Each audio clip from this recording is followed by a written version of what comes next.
Primal, the first title on PlayStation 2 from the developers behind the BAFTA award-winning medieval series, takes you on a journey to a world lying just below the surface of ordinary life. Primal is the story of one girl's adventures through a fantasy world.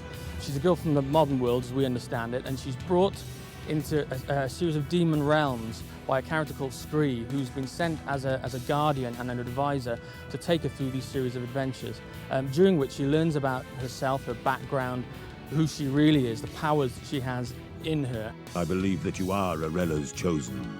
And during the game you get to develop these powers, you learn about the characters and environments in the world, and you get to see that behind the world that we know is a struggle, it's a constant struggle between the forces of order and chaos for the control of all our lives. Jen is the character chosen to save the Four Realms. This, however, is no mean feat, and to succeed she will have to battle evil, overcome terrifying obstacles, and solve deadly puzzles.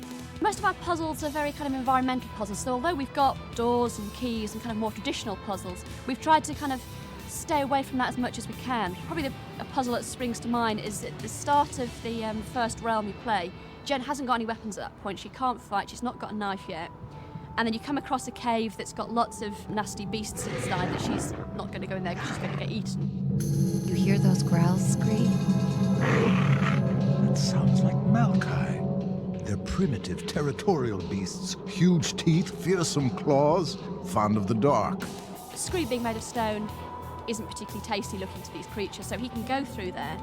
And then because they're kind of quite beast, kind of wolf-like kind of creatures, they're actually scared of fire. So he goes off, finds a torch, and then brings it into the cave, and then he can keep all those animals at bay so that Jen can go through unharmed.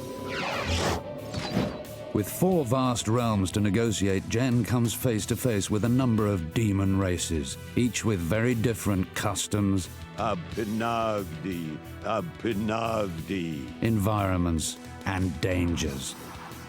There are 4 very distinct different demon worlds that we have in Primal. We wanted to make them as different from one another as we could. We have a world called Solum, which is a world that's always nighttime here, and we have a race called the Ferai who live here, who are kind of rugged hunters.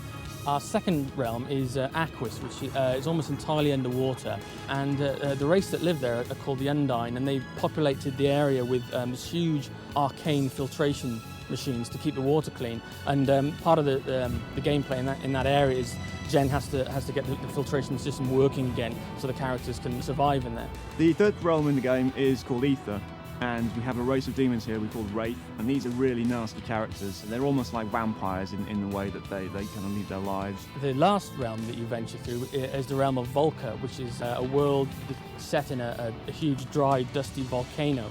And the race that live there are the Jinn. And when you first arrive there, the volcano is dormant, it's asleep, and the Jinn are inactive. But as you adventure and explore through these corridors and chambers, the light and the heat that you bring wakes them up, and suddenly you find you've got an entire race of people all suddenly coming to life that you have to deal with. The characters of Jen and Scree dominate the game. Jen quickly puts into practice her ability to morph between demon and human form, whilst Scree proves invaluable with his mental agility and special skills. Jen and Scree have both got very different abilities. Jen's abilities are all based around her demon forms, so with each demon form she gets a different weapon, and all her abilities are kind of very focused towards combat and that side of things. We've got about, I think it's about 20 attacks for each of the different demon forms that she's got, so it's quite a lot of moves. And then it's kind of a free-form system, so if you keep hitting strong, you're going to do lots of strong attacks. And the deeper down the combo list you get, the cooler, the more powerful, more impressive-looking attacks you get. Scree, what's with the glowing stuff?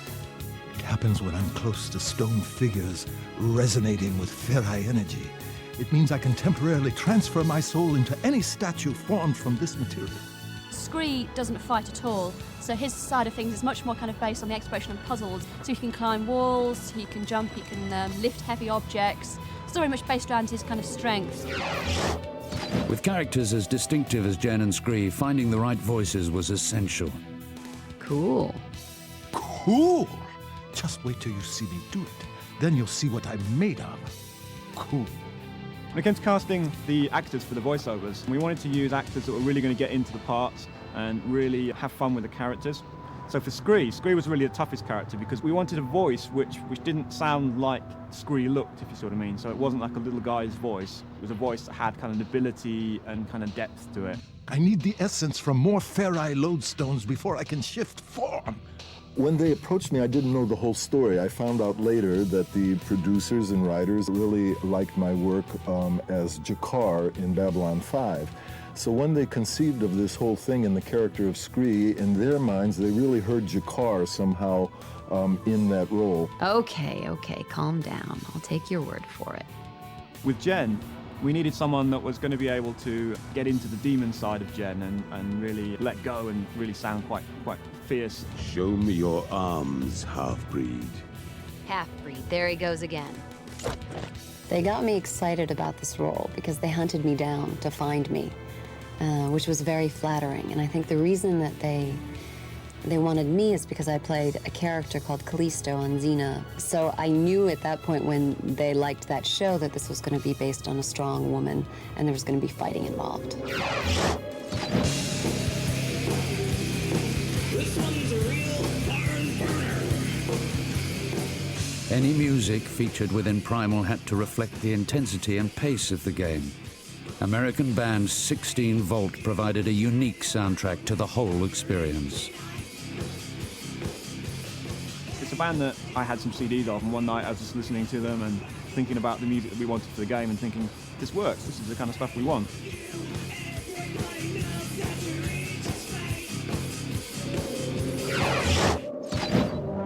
In addition to 16 Volt, the Prague Philharmonic Orchestra also added their interpretation to the adventure. The cutscenes which we're recording with the orchestra at the moment, there were 2.5 hours worth of them, and unlike seeing it as one 2.5 hour film, it's more like 5 half-an-hour films, because you're associating a very different sound, instrumentation, themes, everything for each individual level, as well as trying to create a kind of cohesive whole so that each level does sound like it has some related components. With the kind of originality so rarely glimpsed on a games console, Primal is not only a feast for the senses, but also compulsive to play. The battles faced and worlds encountered make this a dark, compelling classic.